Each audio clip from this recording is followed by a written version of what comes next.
अस्सलाम वालेकुम। जो लोग परेशान हैं उसके लिए आज मैं नया कुश्ता नया माजून लेके आया हूँ। माजून खास कुश्ता जवाहर मोरा, कुश्ता सोना। 1 ग्राम कुश्ता सोना, 1 तोला कुश्ता जवाहर मोरा, इन दोनों को मिक्स कर लें। मिक्स करके रख दें। आधा चम्मच माजून खास का गंदम दाने बराबर कुश्ता रख के रात को दूध के साथ लें। खाने के बाद काफ़ी अच्छा है। इसकी मैं अफादियत आपको बता दूँ, ये तो मोतदिल मिजाज है, ना गर्म है ना ठंडा है। इसको ऑल इन वन हर बंदा इस्तेमाल कर सकता है। हर बंदे की ये एक तो पट्ठों को ताकत देता है, दूसरा स्पर्म को बढ़ाता है। कुछ सोना कुछ जवाहर मोरा आ चुका है, तो ये थोड़ा सा हैवी होता है। और कह रहा हूँ ना ठंडा ना गर्म, इसे हर बंदा इस्तेमाल कर सकता है, चाहे शुगर वाला हो, चाहे हाई ब्लड प्रेशर वाला हो, चाहे ठंडे मिजाज का है, चाहे गर्म मिजाज का है। आपके मिजाज को मोतदिल यानी कि बॉर्डर पे लेवल पे ले आएगा।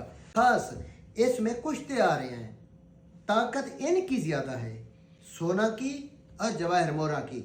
तो नॉर्मल माजून में रख के खाया जाता है, ताकत इन कुश्ते जात की ज़्यादा है। तो राब्ता नंबर मैं दे रहा हूँ 0333 83 63 082, 0333 83 63 082।